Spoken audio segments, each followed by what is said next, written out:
quero, com alegria, cumprimentar a toda a igreja, os nossos amigos visitantes, com a graça e a paz do Senhor Jesus. Amém? Muito bom estar aqui com os irmãos, muito bom saber que temos 5 casais da nossa igreja fazendo encontro de casais de ontem para hoje e outros tantos, talvez mais, ajudando no próprio encontro. Estamos sentindo aqui a falta deles, mas é por um excelente motivo. Avisando aos nossos visitantes que ainda vamos aguardar o seu papelzinho com a sua identificação, para que possamos proceder ao final da mensagem, que dá de presente para alguém este belo DVD do Diante do Trono. Gostaria que você abrisse sua Bíblia em Atos capítulo 28, e nós vamos terminar hoje os nossos estudos no livro de Atos. E eu vou terminar porque preciso focar no estudo do Apocalipse, e a partir da semana que vem nós estaremos quarta e domingo trabalhando o Apocalipse, com mensagens que se desdobram. Por isso é importante que os irmãos, todos que puderem, estejam presentes tanto na quarta quanto no domingo para entender esse livro fascinante.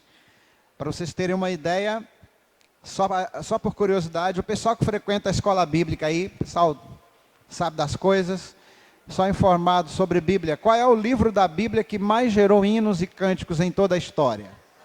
E qual é o segundo livro da Bíblia? Eu já dei a pista aqui. Apocalipse é o segundo livro da Bíblia, de onde os servos e servas de Deus, ao longo da história da igreja, mais basearam hinos de louvor e de exaltação a Deus. No próprio livro de Apocalipse tem vários hinos lindíssimos. Eu ouvi durante muitos anos, já terminei e recomecei várias vezes, a Bíblia em áudio do Cid Moreira. Se você for ouvir a Bíblia em áudio do Cid Moreira, o Apocalipse é uma verdadeira cantata. É muito lindo. Tem gente que não gosta muito daquele estilo e tal, mas é surpreendente o Apocalipse. Ouça lá, que você com certeza vai ser muito edificado. Então nós vamos terminar o livro de Atos hoje, não nos sentindo que esgotamos o assunto, pelo contrário, estamos longe disso, mas nós vamos dar um fechamento hoje, para que a gente possa focar nesse livro precioso, entre tantos outros livros, que é o Apocalipse, e a mente dos irmãos também ficarem focadas nele. Então, Atos capítulo 28, nós vamos ler de 10 a 31, só que nós vamos fazer a leitura diferente nesse primeiro momento. Nós vamos ler, e aí eu peço que você sublinhe, somente as expressões adverbiais de tempo, as expressões que denotam a contagem que o historiador e médico e teólogo do Espírito Santo, Lucas é chamado o teólogo do Espírito Santo, faz nesses versículos. Então vamos ler assim, no versículo 11, 3 meses depois. No 12, 3 dias. No 13, 1 dia. No 14, 7 dias. Se eu não pulei nenhum, no 17, 3 dias. No 23, 1 dia, desde manhã até a tarde. No 23. No começo do versículo, 1 dia, e no final do versículo, desde manhã até a tarde. E depois, no 30, 2 anos inteiros. Interessante que, quando me perguntam sobre como eu preparo as mensagens, não é muito diferente daquilo que é feito por muitos pastores, muitos pregadores. Eu pego o texto, leio o texto em diversas versões, todas que eu puder ler, dou uma olhada em palavras difíceis, expressões que se repetem, na linha de raciocínio, em alguma curiosidade temática. Então isso começa a formar uma ideia central no meu coração, na minha mente, sobre o que eu posso trabalhar naqueles versículos, respeitando o contexto, respeitando a ideia que o texto quer passar e tudo mais. E estes versículos me levaram de uma forma muito interessante, muito curiosa, ao Salmo 90, que foi lido hoje no começo do culto. O Salmo 90 é atribuído a Moisés. Inclusive, o título do Salmo 90, de uma maneira geral, é a oração de Moisés. E dentro dessa oração tem diversas frases muito interessantes, e uma delas é: ensina-nos, no versículo 12, ensina-nos a contar os nossos dias, de tal maneira que alcancemos corações sábios. A ideia desse versículo parece muito mais do que contar no sentido de saber quantos dias ou quais dias eu vivi, ou historiar os meus dias. Parece indicar o sentido de a gente olhar para a vida e ver esse aspecto da brevidade da vida, e a partir da constatação de que a vida é tão breve, tão frágil. Salmo 90 fala dessa vida como uma erva que nasce esplendorosa de manhã e muitas vezes à noite já perece. Que isso nos traga reflexões que produzam sabedoria no coração. Sabedoria é uma expressão muito comum na Bíblia. Inclusive tem um grupo de livros na Bíblia chamado Livros de Sabedoria. Um dia um pastor amigo meu, eu convidei para pregar aqui para adolescentes, pastor Raul, ele pegou o violão emprestado, começou a tocar alguns acordes e começou a cantar. Ele disse: quem conhece, canta comigo. E ele cantou uma música de um poeta popular, de um cantor popular, atribuída essa música a Roberto Carlos, e a música diz: é preciso saber viver. Ele cantou aqui.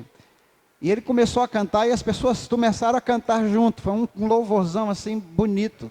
As pessoas cantando É Preciso Saber Viver, do Roberto Carlos. E eu fui olhar a letra daquela música e ela é muito interessante. Eu não me lembro direito mais agora, mas diz: se você pensa que a vida é feita de ilusões, é melhor, pode até ficar maluco.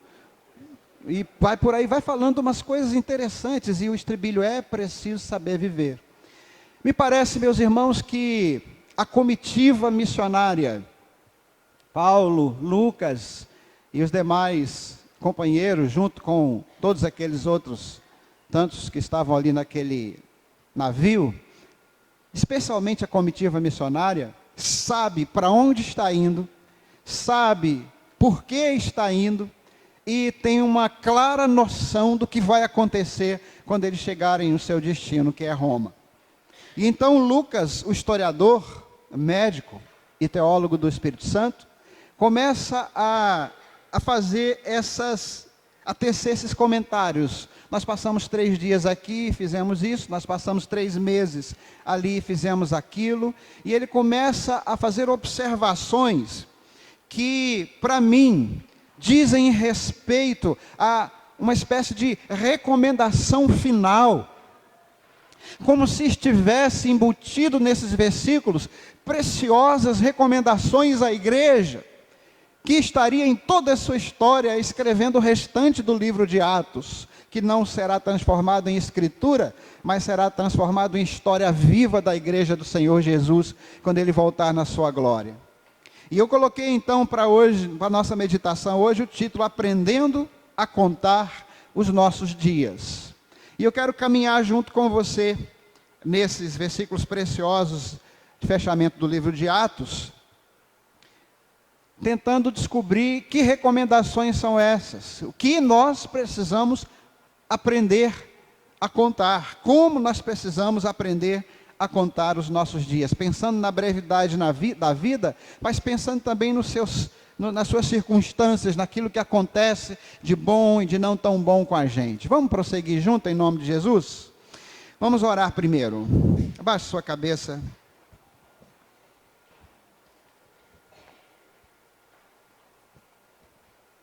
Pai querido e Deus amado, diante de nós está mais uma porção da Tua Palavra, essa porção final do livro de Atos. Muito obrigado por essa caminhada que nós fizemos aqui, desde o primeiro versículo até o último agora.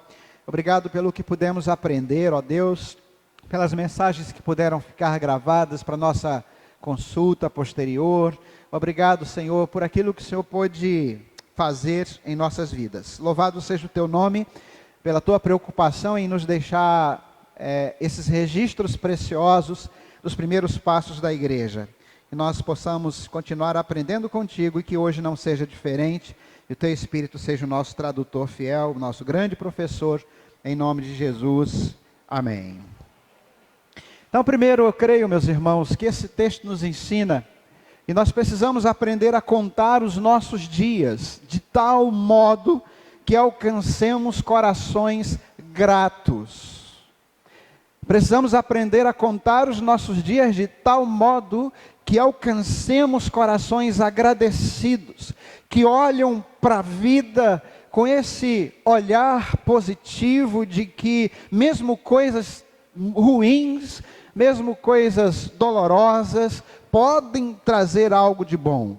Quero ler com vocês os versos 10 e 11, na paráfrase feita por Eugene Peterson. Na sua paráfrase desse texto, ele diz o seguinte: passamos 3 meses maravilhosos em Malta.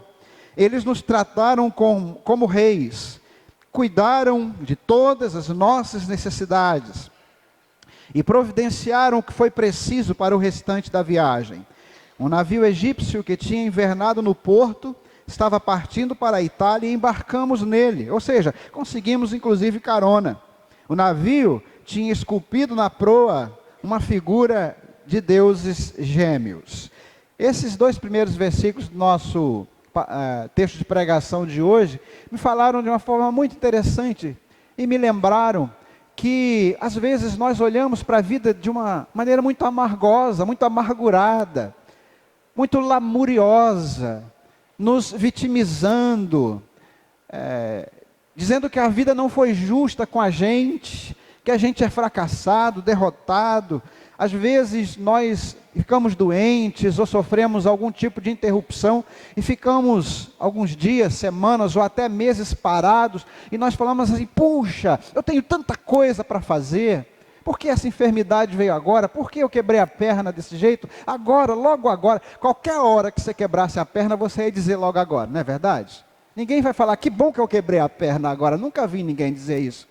A nossa tendência é olhar desse jeito. Mas o apóstolo Paulo e Lucas, essa comitiva missionária, esses homens de Deus, olham para esse tempo que passaram em Malta com um tempo de grande aproveitamento. Eles puderam refazer suas forças, eles puderam pregar o evangelho para aqueles homens, para aquelas pessoas ali, eles foram reabastecidos, então esse olhar diferente. Eu lembro de um pastor conhecido meu, que tinha uma vida, e a vida dele toda foi assim, muito corrida, muito produtiva, escrevendo livros o tempo todo, e um dia ele caiu de cama, estava com hepatite, e na cama, enfraquecido, passando mal, enjoado, ele falou: Senhor, eu tenho tantas coisas para fazer para Ti. E o Espírito Santo falou para ele na hora: pode deixar que eu me viro, meu irmão. Pode deixar que eu dou um jeito. Eu dou um jeito. Agora, se a questão sou eu mesmo, fique tranquilo. Agora, se a questão é você, se a questão é você sentir que está no controle, então nós vamos conversar sobre isso. Olha o que você já fez esse tempo todo. Há quanto tempo nós não parávamos para conversar por 2 horas seguidas? Nós estamos conversando aqui 2 horas, embora você só se lamentou, mas nós estamos conversando aqui por 2 horas. Há quanto tempo você não teve para aprofundar seu papo com seus filhos, receber visitas de amigos? Essa doença foi providencial. E é interessante, meus irmãos, que um outro pastor conhecido meu, de leitura e também de aulas, pastor Irlan Pereira de Azevedo. Alguém conhece pastor Irlan Pereira de Azevedo?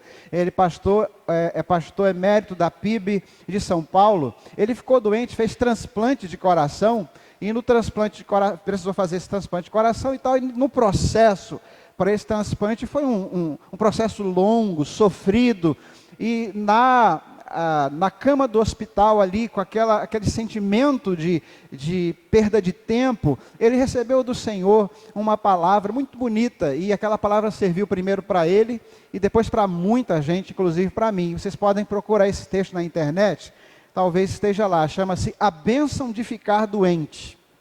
Muito interessante. Me parece, se não me falha a memória, ele escreve ali 13 13 bênçãos que ele obteve pelo fato de estar numa cama de hospital, pelo fato de estar doente. Muito interessante o texto. Não é um texto sadomasoquista, não se preocupem. Ele não estava gostando de sofrer, mas ele estava tendo um outro olhar. Um olhar de gratidão, um olhar mais leve, um olhar menos vitimizado, um olhar mais proativo para a vida, mesmo quando as circunstâncias da vida não nos favorecem ou parecem não nos favorecer. Então, nós precisamos, vamos dizer juntos, precisamos aprender a contar os nossos dias de tal modo que alcancemos corações gratos. Está escrito lá? Pode botar ali? Não. Precisamos, vamos dizer juntos, aprender a contar os nossos dias de tal modo que alcancemos corações gratos. Um coração sábio é um coração grato. E isso é um exercício, viu, seu reclamão? É um exercício. Quando você estiver reclamando, procura se lembrar de alguma coisa boa. Filipenses 4:8 e tantas outras passagens nos ensinam isso. Segunda recomendação final, nessa chegada de Paulo, essa aproximação de Paulo e de seus amigos a Roma. Precisamos aprender a contar os nossos dias de tal modo que possamos desenvolver relacionamentos. Atos 28, 12 a 16. Ficamos 3 dias em Siracusa e depois rumamos para a costa de Régio. 2 dias depois, com o vento sul, navegamos até a Baía de Nápoles. Encontramos alguns cristãos ali e ficamos com eles 1 semana. Chegamos a Roma, nossos amigos ouviram que estávamos a caminho e vieram nos encontrar. Um grupo chegou de longe, da praça de Ápio. Outro grupo nos encontrou nas 3 vendas. Houve muita emoção, como se poderia esperar. Transbordante de louvor, Paulo nos liderou nas orações de gratidão. Quando finalmente entramos em Roma, eles permitiram que Paulo vivesse por conta própria sob a vigilância de um soldado. Meus irmãos, olhando para esses versículos 12 a 16, eu vejo claramente que o apóstolo Paulo não fez só discípulos, que Paulo não abriu só igrejas, não fundou só igrejas, ele criou amigos, fazendo amigos por onde quer que passava. Esses irmãos eram profundamente ligados a Paulo, tinham muita gratidão a Paulo, reconheciam o trabalho que ele tinha feito, e Paulo também se alegrava muito neles. A paráfrase de Eugene Peterson faz uma bonita comparação literária aqui, quando diz: transbordante de louvor, Paulo nos liderou nas orações de gratidão, porque ele estava rodeado de amigos. Paulo sentia falta de amigos. Paulo sentia falta de irmãos e amigos com os quais pudesse compartilhar a vida. Às vezes nós levamos as coisas tão a ferro e fogo, às vezes nós somos tão perfeccionistas, tão exigentes, perdemos amigos, perdemos amizades, deixamos de aprofundar raízes relacionais, de gerar relacionamentos tão maravilhosos que fazem tanto bem. Você nunca verá alguém num leito de hospital dizendo: traz o livro tal, ou traz o anel tal, ou traz o diamante tal, ou traz o cheque tal, sei lá. Você sempre vai ver as pessoas em um leito de hospital, principalmente se estiverem próximas da morte, perguntando: onde está fulano? Onde está ciclano? Agora você vê, o pai da Márcia está lá doente, nós estamos orando pelo seu Jadir, pastor Jadir, e o que ele está alegre nesse momento, porque todos os filhos vieram de longe para ficar com ele, para estar com ele. Um momento difícil, é fato, mas também é um momento alegre, que está alegrando muito o coração do pastor Jadir. E assim é a nossa vida. Nós precisamos de amigos, amigos que nos confortem, amigos que nos acompanhem em momentos difíceis, amigos que nos deem a mão quando nós estivermos fracos, amigos que possam fazer críticas sinceras, amorosas a nós, possam dizer quando nós estivermos errados. Paulo sempre foi muito preocupado com isso. Então, por onde ele andou, ele fez amigos. Um coração sábio é um coração que sabe fazer amigos. E sabe como é que a gente faz amigos, meus irmãos? Sendo amigos. Não existe segredo para fazer amigos. Seja amigo de alguém. Uma hora alguém vai ser seu amigo. Alguém vai lhe retribuir a amizade. Terceiro lugar, precisamos aprender a contar os nossos dias de forma a não guardar ressentimentos. Precisamos aprender a contar os nossos dias de forma a não guardar ressentimentos. Um coração sábio é um coração perdoador. Porque o ressentimento, como diz Rick Warren, citando alguém, é um veneno que a gente toma pensando que o outro é que vai ficar doente, que o outro é que vai morrer. Atos 28, 17 a 19. E aconteceu que 3 dias depois, Paulo convocou os principais dos judeus e juntos eles lhes disse: homens e irmãos, não havendo eu feito nada contra o povo ou contra os ritos paternos, vim contudo preso desde Jerusalém, entregue nas mãos dos romanos, os quais, havendo-me examinado, queriam soltar-me, por não haver em mim crime algum de morte. Mas, opondo-se os judeus, foi-me forçoso apelar para César. E essa frase aqui no final: não tendo, contudo, de que acusar a minha nação. Paulo faz essa afirmação no início da sua apresentação aos judeus de Roma: não tendo, contudo, do que acusar a minha nação. Essa frase me mostra um coração bondoso de Paulo, um coração não ressentido. Paulo tinha tudo para estar magoado com seus compatriotas. Paulo tinha tudo para estar chateado com eles. Eles foram tremendamente injustos, maldosos mesmo com o seu Patrício, com o apóstolo Paulo. Eles fizeram mal, eles foram mentirosos, eles acusaram falsamente. E Paulo sai com essa frase: eu não tenho acusação a fazer a minha nação. Nós já temos problemas demais, eu não vou acusar a minha nação de nada. Meus irmãos, o que isso me ensina? Isso me ensina que Paulo pôde contar os seus dias de tal forma a desenvolver um coração sem ressentimentos. Você sabe que uma pessoa ressentida é uma pessoa adoecida, chata. Fica difícil ficar junto de uma pessoa que guarda mágoa. Eu gosto do que o pastor Marcos sempre fala para a gente no Celebrando a Recuperação, que mágoa para ele sempre lembra má água. E eu acho que isso tem a ver com a água ruim, a água parada, aquela água que não serve para beber, aquela água insalubre. Então, mágoa guardada no coração mata a gente mesmo. Em alguns momentos do meu ministério, eu passei muita raiva, né? No ministério a gente passa muita raiva, quem é professor passa raiva, todo mundo passa raiva, né? Todo mundo passa raiva, qualquer que seja a sua profissão, você passa raiva com subordinado, com superior, com seus pares. E assim, eu comecei a perceber que eu comecei a olhar para algumas pessoas com um olhar diferente. Eu falei assim: Senhor, vamos conversar aqui uma coisa então. Se eu continuar ficando chateado com todo mundo que age de maneira equivocada comigo, daqui a pouco eu não vou mais caminhar. Meu coração vai estar tão pesado que eu não vou mais conseguir pregar. Eu vou estar com tanto ressentimento que eu não vou mais conseguir cuidar, eu não vou mais conseguir pastorear. Então, em nome de Jesus, fura meu coração, faz meu coração ficar todo furadinho para não parar nada dentro dele. Fica só o sangue que é necessário, mas nada ruim, nenhuma má água, nenhum ressentimento. Porque não é porque eu seja bonzinho, não, meus. Deixa eu falar com você aqui. Eu não estou dizendo que eu sou, pelo contrário. É uma questão de sobrevivência.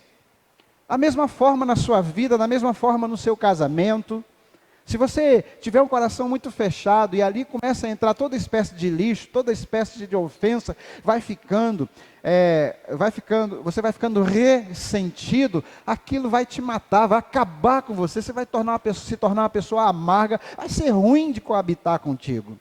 Igual eu lembro um rapaz falando: está muito difícil conviver junto com você. É esse tipo de gente que vai guardando tudo que é lixo no coração, tudo que é lixo na alma. Você tem que ir pedindo a Deus: ó Senhor, isso está doendo, meu pai está machucando. Quando eu olho para aquela pessoa, ainda sinto uma coisa ruim, ainda dá um choquezinho no coração. Vai tirando isso de mim, em nome de Jesus. Vai falando desse jeito, meu irmão. Não é tanto pelo bem da pessoa, não é pelo seu próprio bem, meus queridos. É para você mesmo viver melhor, porque um coração sábio não guarda ressentimentos. Em quarto lugar, Precisamos aprender a contar os nossos dias de tal modo a mantermos sempre uma porta aberta aos que quiserem ouvir as boas novas do Evangelho.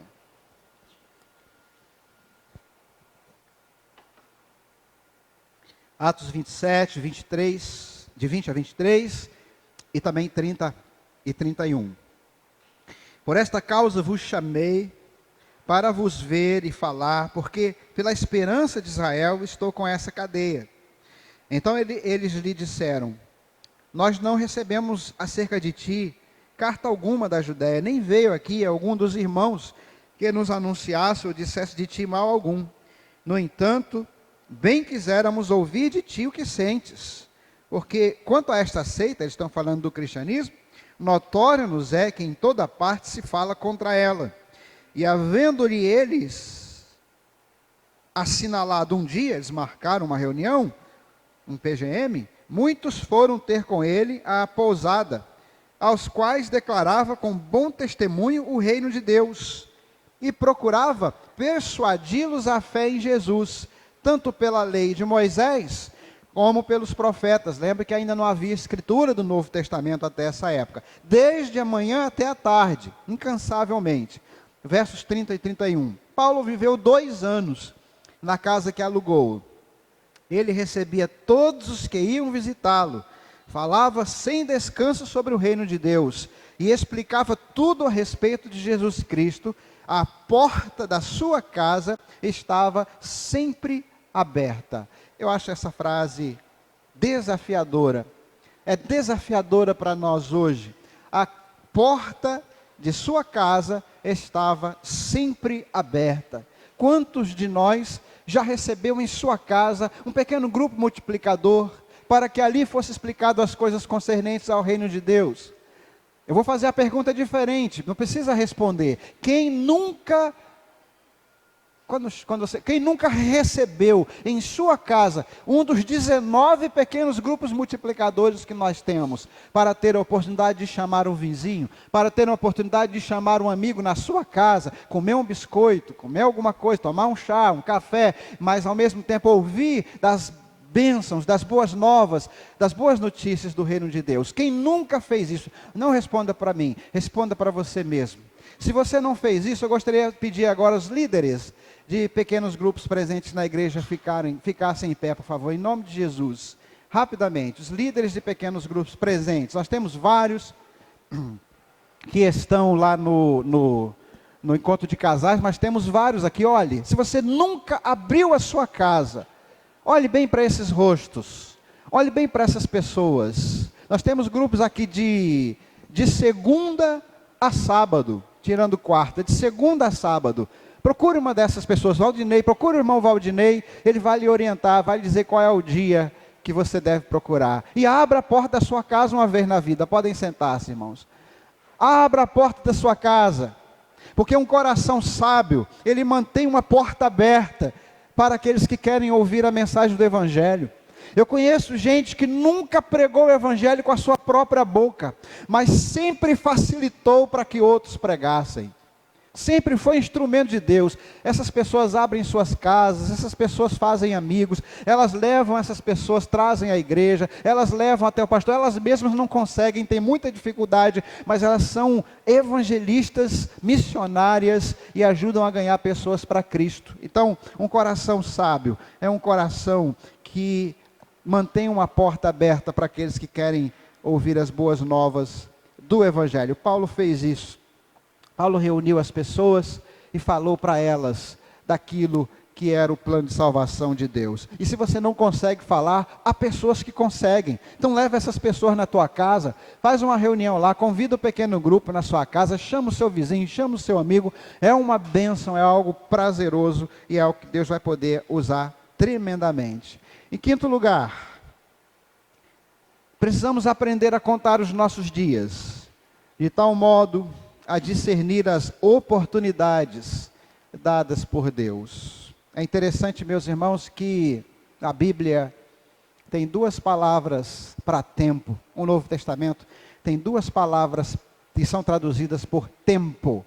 Uma é a palavra cronos, que significa o tempo cronológico, o tempo corrido, esse que nós recebemos 24 horas todos os dias para fazermos tudo o que nós precisamos. Mas existe uma outra palavra que é traduzida por tempo, mas ela tem mais o sentido de oportunidade. É kairos ou kairos. Essa palavra, sempre que se fala em tempo de Deus, não é o cronos, é o kairos. Então, quando você estiver falando com Deus sobre o momento dele fazer alguma coisa, pode ficar certo que ele não vai estar regulado no seu relógio. É preciso uma conexão com Deus, é preciso que o Espírito Santo esteja te orientando e habitando no teu coração de uma maneira toda especial, para que você possa compreender por que Deus não fez isso naquele momento. Ou ao contrário, por que Deus fez isso ou permitiu isso exatamente naquele momento? Então você precisa compreender que há uma diferença entre Cronos e Cairo, uma diferença tremenda, porque o Kairos diz respeito às coisas eternas e o Cronos diz respeito às coisas temporais. Mas eu quero ler o texto de 24 a 29, no capítulo 28, para a gente entender o que está sendo dito aqui. Paulo estava pregando, estava ensinando, e o texto diz: alguns criam no que se dizia, mas outros não criam. É sempre assim, nós temos aqui um grupo, temos pessoas aqui que estão conosco, alguns creem, outros não. Mesmo estando aqui, algumas pessoas falam, não creio. Eu, às vezes, intimamente no coração. E como ficaram entre si discordes, despediram-se, dizendo Paulo esta palavra, bem que o Espírito Santo falou a nossos pais pelo profeta Isaías, dizendo: e vai a este povo e dize, de ouvido ouvireis, e de maneira nenhuma entendereis, e vendo vereis, e de maneira nenhuma percebereis, porquanto o coração deste povo está endurecido, e com os ouvidos ouviram pesadamente, e fecharam os olhos, para que nunca com os olhos vejam, nem com os ouvidos ouçam, nem do coração entendam, e se convertam, e eu os cure. Seja-vos, pois, notório, que esta salvação de Deus é enviada aos gentios, e eles a ouvirão. E havendo ele dito estas palavras, partiram os judeus, tendo entre si grande contenda. Meus irmãos, esses versículos finais de Atos nos deixam com uma nota de esperança, porque lá no 31 diz que Paulo continuou pregando desimpedidamente, e as pessoas continuaram indo a ele, mas também deixa uma nota de advertência. Talvez você esteja aqui entre nós como ouvinte da palavra de Deus ainda. Você é um ouvinte do Evangelho, tem simpatia pelo Evangelho, até concorda com aquilo que é dito, mas nunca se posicionou em fé diante da proposta do Evangelho, que é arrependei-vos e crede nas boas novas do Evangelho. Nunca se posicionou, nunca assumiu Cristo Jesus como sendo o único e suficiente Salvador da sua vida.